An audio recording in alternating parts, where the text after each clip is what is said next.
friend, I am in the mood for more summer. It's September. September is actually the best month for beach days in Southern California. Don't tell everyone because then they're gonna come visit in September. But the crowds have gone. School's back in session for the most part so most people are gone, but the weather is fire and it's just perfect temperatures in the water. So I'm still in summer mode over here, and we're gonna be painting some really fun, juicy looking popsicles in a bright kind of pop art vibe way. This painting literally took me about 5 or 7 minutes, so you can do this quickly but still have fun with it with the color palette and the transparency and layering details. So if you want just a quick, fun, summery vibe painting, maybe you missed the beach, maybe you didn't get to go to the beach this summer, or you just live in a different part of the world and you're on different, you had winter instead, well then, let's paint popsicles. Okay, so for probably the entire painting, I'm gonna be using my Heritage 4050 size 6 round brush. And most of my values for all of my popsicles are going to be really light. So in the coffee and tea consistency, so mostly water. And for my popsicle stick color, this is our probably most important color, and obviously the color that we want to mix up the biggest batch of, because all the other popsicles will be different colors, the actual popsicles themselves. So we'll need a consistent color for the stick. So I'm going to use yellow ochre and a touch of burnt umber and a lot of water, maybe a touch of primary yellow. There's some orange in my primary yellow, so I'm just going to wet it and clean it off to get underneath to the bright yellow. So I can brighten this a little bit, give it that like light sand color. And then the more water I add to it, the more transparent it'll be. And before I go ahead and start painting, I'm going to test out the value. It's pretty good. It's probably a little brown. So you could add a little touch of orange to it to warm it up. A little less green in there. Touch of red.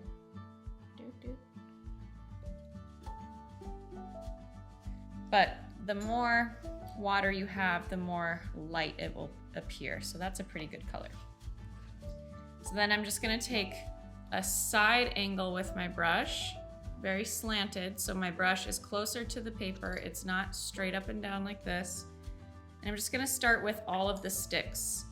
And we'll probably squeeze 3 per row, and we'll do 3 rows, 1, 2, 3. You can pencil it out if you want it precise and even, but I kind of like the more whimsical vibe. So I'm just gonna eyeball about how tall I want the popsicles to be.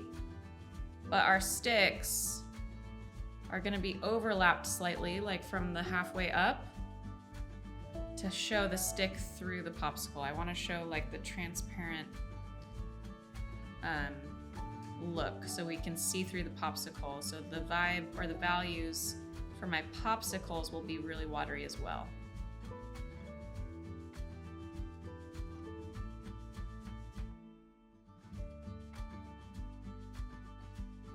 So we're doing this in layers, and I'm just painting in these really long, thin oval shapes or rounded rectangle shapes and eyeballing it. They don't need to be perfectly the same height or centered, because that's just, it's gonna be more whimsical and more childlike feeling. So if we feel like this is too to the left, then I'll overcompensate it with the next. But you wanna leave enough space for the top of the popsicle. So we might actually just do 2 rows. So I'll do 1 row there. I'm gonna make these longer since I'm adjusting that. And we're gonna make up for these gaps to make it feel less spaced out if we're just gonna have 2 rows.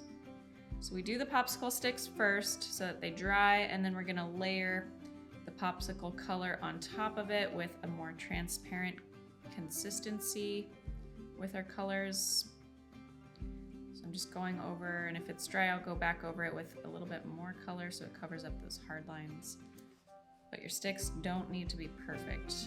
The whimsier, the better, in my opinion. So then we'll go about the same amount of distance, but up from the bottom.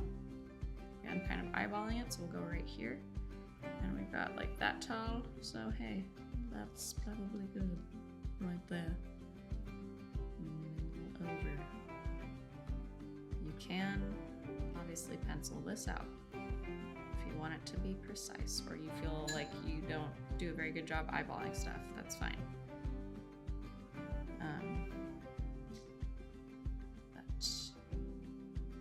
So it's just good to have a really loose, easy painting to do, and popsicles can be really fun and vibrant and colorful and feel like a completed piece that you can hang up or give to someone, but you did it in 5 minutes or 10 minutes, whatever. Now I'm gonna mix up my colors for my popsicles. I wanna see some mint, I wanna see some bright pink. So I've got quinacridone red for my pink. I'm gonna do that in a more transparent value, not super thick, so we'll do that in like a tea consistency.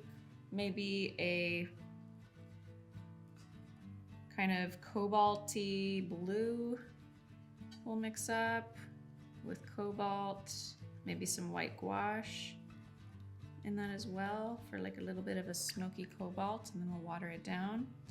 I think orange is a great popsicle color too. You can do striped popsicle colors, you can do water first and drop in fun color, that might be fun too. So we'll explore a few different types, but we have to wait for this to dry first. The thinner the consistency for your sticks, the faster they will dry too. So these will not take very long to dry. These are much wetter because I re-wet them and went over it, and these ones seem to be drying faster, so I'll actually start on the bottom. And let's do our pink one to start on the left side. So very simple shapes. I'm just grabbing the pink color and I'm gonna wash most of it off and get it really watery. I'm painting in a bigger shape so I can use a lot of water because I'm gonna spread it out. And for the shape of the popsicle, we're gonna start with a flat or straight bottom edge, and then we'll do that little curve situation. So I've got my outline done. You wanna re-wet that outline so it stays wet and everything bleeds cohesively. And I'm just taking my brush and swirling it around, and I keep dipping in my color. The main thing that I wanna pay attention to is that I keep it really transparent over the stick, because I wanna see through that. I think it looks cute. So we've got, and you can darken up the edges if you want to, but I would keep it pretty minimal and just to the outside edges so that you can see that transparency with the wet on dry. But then have really fun bleeds happening using wet and wet for the actual popsicle itself. And then maybe a fun turquoise, like a minty turquoise. So I'll add some yellow to phthalo turquoise for a more greenish hue.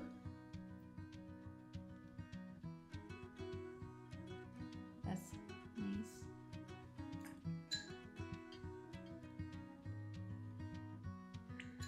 I by no means have created or invented painting popsicles in watercolor, but if you want just like a fun summer, late summer painting, or you're missing summer because it's back to school time, take yourself back to summer with this popsicle painting.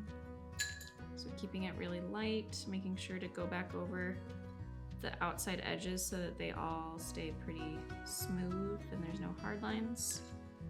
So fun, light, minty color.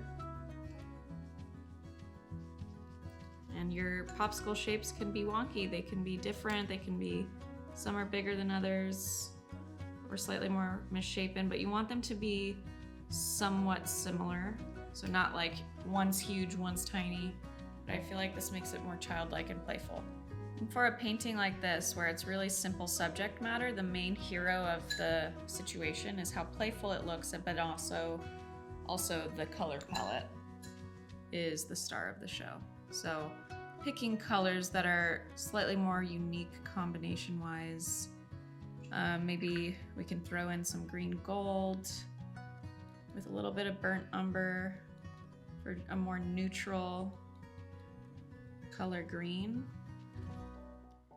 because we got really bright vibe going on here with these two. So maybe I'll throw in a slightly more neutral color, a more surprising popsicle color, this like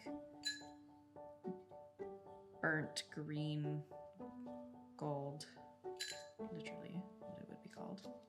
I keep splashing my paper with my water at the tap. So again, keeping it really light in the middle, darker on the edges. Painting in quickly so that we use wet and wet technique for the popsicle.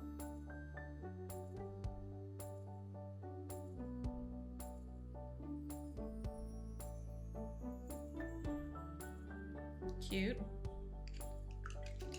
And now that we have those three done, I want to make sure that I don't stack warm color blue and like make it so matchy-matchy. So I'm now gonna have my other like slate cobalt color over here so that I don't have blue and blue stacked on top of each other. So this was white gouache, cobalt blue, and a little bit of brown. And I'll water it down. Start about halfway down the stick with my straight edge. This blue with a brown combo is always really pretty. Or a light tan. Fill it in. Love being able to see through that, to see the little stick.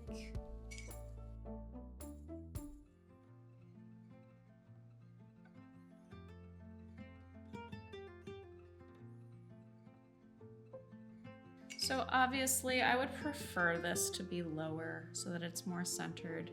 But if I didn't want to redo this, which I'm not going to because this is for a YouTube video and I'm not hanging it up in my house, but let's say I wanted to give this to a friend or keep it or whatever, then I would either trim the bottom so it matches and trim the side so that all the white borders match, you know, like it's a mat that's cohesive, or I would just redo it.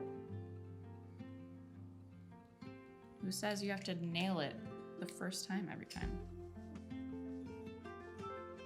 Okay, let's do like a light peachy orange would be pretty. I'm gonna mix it with this green gold and then some pink. A little more orange. A little more brown. For another muted color, but then we'll do a loud color over here. And actually touching these two neighboring popsicles together would be really cute, so I might do that. The wonkier and more playful, the better. Trust me. And you could do that too. You could do the same idea of painting, but a lot more and closer together. That would be super cute.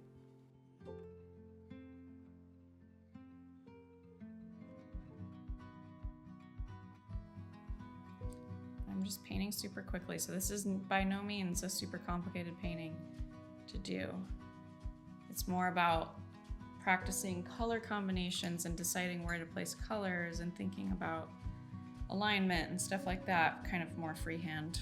So you're training muscles that you don't use all the time or don't highlight, specifically call out all the time. I really like this. Like for my next time painting popsicles, we're definitely touching most of them together because it would be cute. And then I'll do like a pinky red because that's a pretty standard, or an orangey red, pretty standard popsicle color. Or maybe we have a dark to like really ground it. So I'll do Prussian blue or indigo with some black.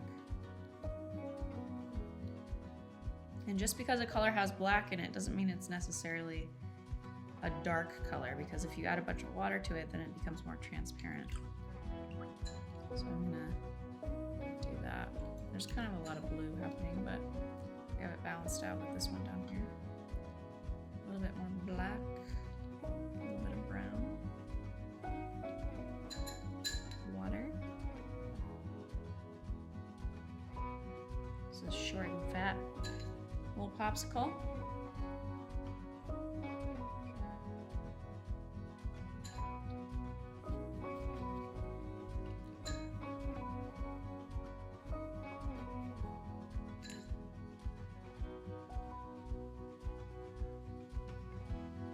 there you go. Alignment is a bit off, but again, you can trim.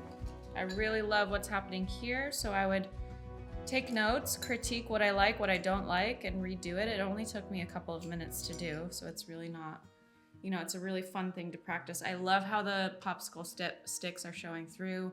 Next time I probably would have put this color up here and that one down here to mix it up a little bit more. So there's not two blues, but I really like how this is coming out with the transparency and these fun little bleeds. It's such a fun painting to do. I hope you loved painting popsicles with me. They're fun, they're bright, they're cheery, they're just happy. They put you in a good mood. So anytime you just need like a quick jolt of a good mood, paint a popsicle. I don't know, I think it's really fun and we're on to something there. And if you want more practice or you need more help with watercolor, check out my video called The Complete Beginner's Guide to Watercolor. It also comes with an ebook if you download that by just entering your email so we have somewhere to send it to you. So we'll link to that video here. I also have a great watercolor course that's under $100. That's gonna help you go through my everyday watercolor books, but you don't need my books in order to take the course. So check it out. It's Everyday Watercolor Companion Course. It goes through so many different types of subjects, from flowers and animals to landscapes, abstracts, simple paintings, and it's great for every level. So check it out. I'm just looking out for you artists out there who need, you know, the instruction, the deeper instruction for your art journey. So anyway, check it out.